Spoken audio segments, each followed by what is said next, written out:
네, 기자들이 직접 기업 탐방을 다녀와서 오늘 그 현장을 생생하게 전달해 드리는 기업 탐탐 시간입니다. 자, 오늘은 지앤원 에너지 이대호 기자와 함께 해보겠습니다.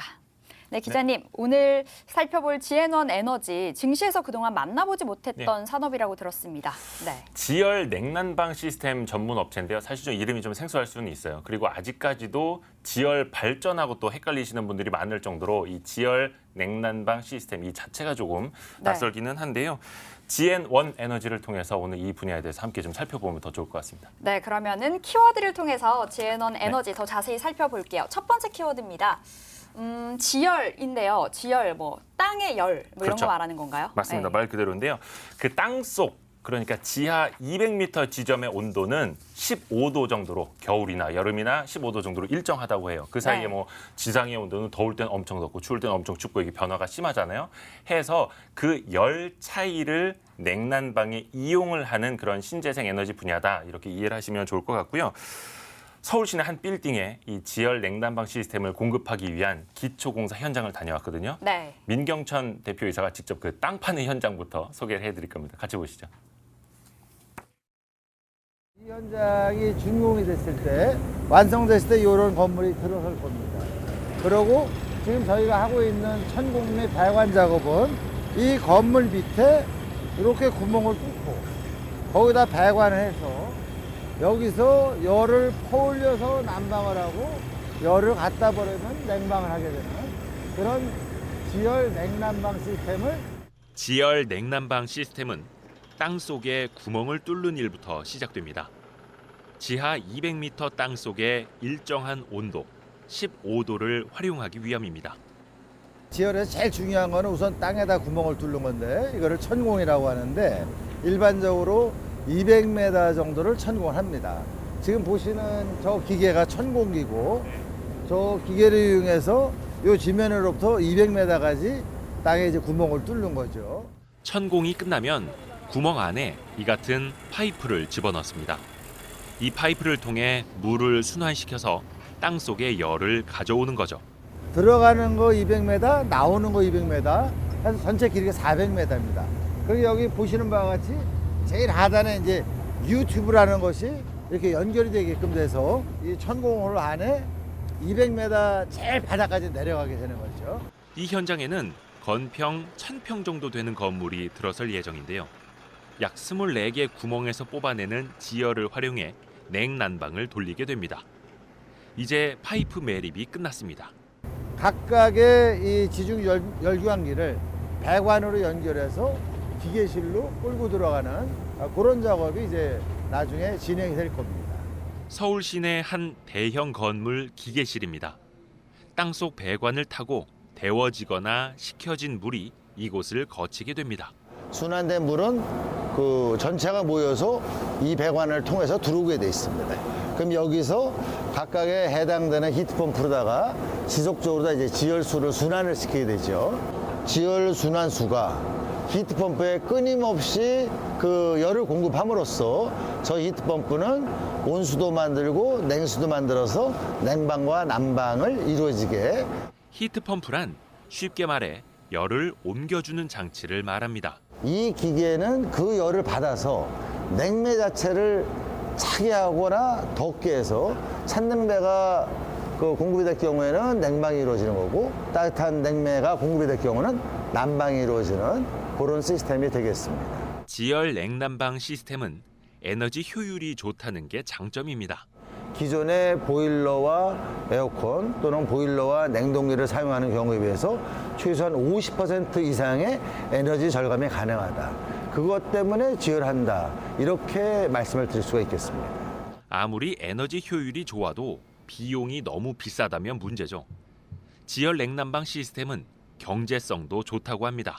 초기 투자비를 회수하는 기간이 일반적으로 오피스 빌딩의 경우는 5년, 그리고 단독주택의 경우는 7년, 그리고 하루에 24시간 가동이 되는 호텔 또는 병원, 가동률이 높은 경우에는 2년 이내에 투자 회수가 가능하다라고 하는 것이 업계의 정설입니다.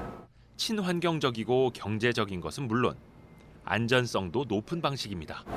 보시는 바와 같이 여기는 가스도 안 쓰고 기름도 안 쓰고 그러니까 지열 냉난방 시스템은 화석연료를 사용하지 않습니다. 그리고 연소의 과정이 없습니다. 그러니까 화재나 폭발의 가능성이 아예 존재하지 않는 거죠. 한때 포항 지진의 원인으로 지목된 지열 발전과 지열 냉난방 시스템이 혼동된 적이 있었는데요. 알고 보면 근본적으로 다른 방식입니다. 그 지열이라고 하니까는 포항의 지진 사태 때 지열 발전하고 연관해서 생각하는 분들이 많이 계신데, 지열 발전은 저 천공기가 뚫는 구멍의 깊이가 5,000m입니다. 반면에 저희가 하는 그 지열 냉난방 시스템은 일반적으로 200m 내외 정도를 천공을 합니다. 그래서 지열 발전하고 지열 냉난방 시스템은 그 천공의 깊이도 다르고, 그 다음에 지열 발전의 경우는 이제 물을 넣어서 스팀을 뽑아서 발전하는 건데, 저희는 물을 순환을 시키고 여러 가지 그 기본적으로 전혀 다른 시스템이라고. 지앤원 에너지는 업계 선두 기업입니다. 서울시 신청사, 세종정부청사, 롯데월드타워, 평택 미군기지, 인천국제공항 3단계 등 굵직한 레퍼런스를 갖고 있습니다. 공공 분야 지열 시스템 시장 점유율은 25% 수준입니다. 나아가 아파트 단지에도 지열 시스템 공급을 시작해 새로운 시장을 열고 있습니다. 서울시에서 대규모 재개발 아파트에도 신재생에너지를 적용하는 것을 의무화하는 조례를 만들면서부터 이제 아파트 쪽에 지열이 본격적으로 도입이 되기 시작을 했습니다. 지금 여기 보시는 것이 거여동 재개발 아파트 단지인데, 여기가 대략 한 2,000세대 정도 되는 아파트 단지인데, 지금 이 아파트의 경우는 지열이 약 400세대 정도에 공급이 되고 있습니다. 과거 같으면은 그것이 그 관리사무소라든가 노인정 이런 부속 건물에만 지열이 적용이 되던 것이 이제 그 세대에도 그 냉난방을 지열로서 공급한다. 네, 지열을 이용해서 냉난방 에너지 제대로 사용을 하는 것 같습니다. 자, 두 번째 키워드 열어볼까요? 두 번째 키워드는 수열이네요. 그러니까 물의 열 말하는 거죠, 이번에는. 그렇죠. 네. 뭐 지열하고 수열, 뭐 이름만 다르지 사실은 이제 원리는 비슷합니다. 네. 다만 열을 얻는 원천이 땅이냐 아니면 물이냐, 물이냐. 요거만 이제 차이가 있는 건데요. 하천수, 그러니까 강물 혹은 지하수를 활용한 냉난방 시스템까지 이것도 이제 신재생 에너지 비율에 정책적으로 편입이 되면서 이제 막 수열 냉난방 시스템 시장이 개화하기 시작했다라고 하는데요. 그 설명도 한번 들어보시죠. 이 물이 흘러가는 이 관로에서 물을 뽑아서 이 건물에 냉방을 위한 냉열원 또는 난방을 위한 온열원을 공급하고 그 물을 다시 집어넣는 겁니다.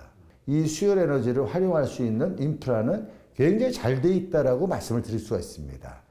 우리나라는 수열 에너지를 활용하기에 그 여건이 매우 좋습니다.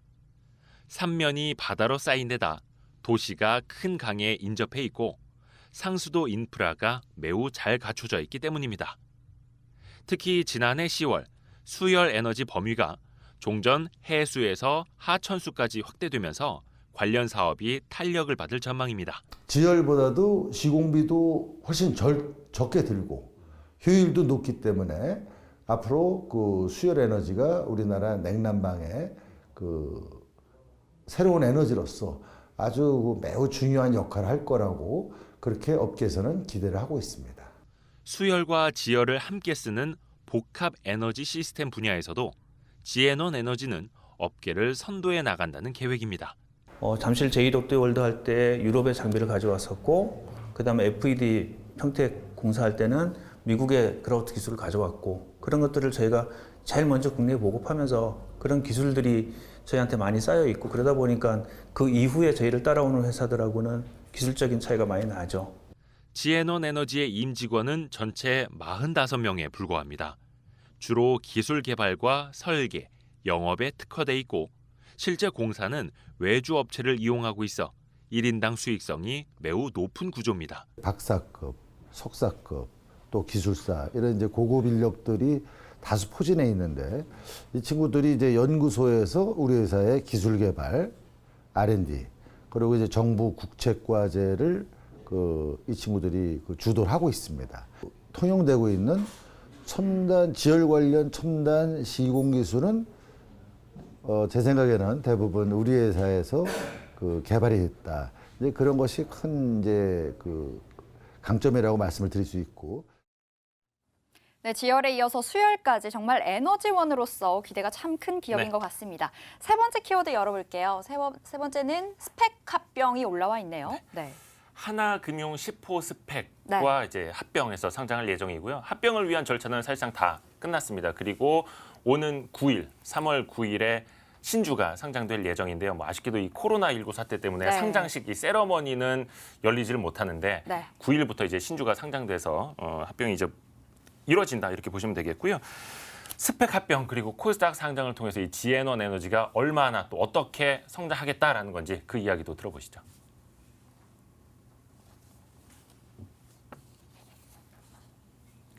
매출 294억 원, 영업이익 15.5억 원 수준. 2019년에는 3분기까지만 매출 268억 원, 영업이익 30억 원을 올렸습니다. 사상 최대 실적 행진이 계속될 것이라는 전망입니다. 금년도 계획을 수주 440억 원, 매출 400억 원, 그리고 영업이익 40억을 보고 있는데 사업 영역을 넓힘으로써 그것이 좀 더 탄력을 받으면은 제 개인적으로다가는 한 3년 뒤에 대략 한 1,000억대 매출을 달성할 수 있는 회사로 성장하지 않을까. 신재생에너지 활용이 많아지는 건 예정된 흐름입니다. 정부가 지난 2017년 발표한 재생에너지 3020 계획에 따르면 재생에너지 발전 비중은 지난 2016년 7%에서 2030년 20%로 확대될 전망입니다. 이제 막 시작 단계인 수열 에너지와 아파트 단지 공급 등을 감안하면 지앤원 에너지가 나아갈 시장이 매우 넓어 보입니다. 서울시 조례가 그 적용 비율을 점차 늘려가기 때문에 앞으로 지속적으로 그 규모가 더 커질 것이다. 그리고 서울에는 지금 재개발 아파트 단지가 약 900개 정도가 있습니다. 앞으로 이 지열 시장은 재개발 아파트 쪽에서 그 획기적인 성장이 이루어질 걸로. 지앤원 에너지는 모기업인 GNC 에너지와 시너지 효과도 기대됩니다. 대부분 고객사가 겹치기 때문입니다. 서로 정보를 주고받고 또 협업을 해서 이제 수주하는데 그런 면에 도움이 뭐 당연히 된다라고 말씀을 드릴 수 있고 또 뭐 GNO는 그동안 이제 혼자 독자 생존해 왔는데 그 GNC랑 또 이제 든든한 그 모회사가 생겼으니까 같이 뭐 협업을 함으로써 또 이제 그 영업이라든가 이런 부분에 그 상승 효과를 일으킬 수 있다. GNC 에너지는 비상발전기와 연료전지, 바이오가스 발전 등 전기에너지에 특화돼 있고 지앤원 에너지는 지열과 수열 등 열에너지에 특화된 기업. 신재생에너지 분야도 다양한 융복합이 이루어지는 추세여서 모기업과 시너지가 기대됩니다. 양사가 열에너지와 전기에너지 두 가지를 나눠서 분담을 하면서 또 이제 그 협업을 한다라면은 제가 생각할 때는 그 새로운 그 제로에너지 빌딩 또는 제로에너지 시티 이쪽 시장에서 상당히 큰 그 어떤 그 시너지를 창출할 거라고 기대를 하고 있습니다. 네, 지열과 수열을 활용한 에너지 시스템 기대를 많이 해봐야겠습니다. 자, 이렇게 해서 오늘 이대호 기자와 함께 지앤원 에너지 만나봤습니다. 고맙습니다. 네.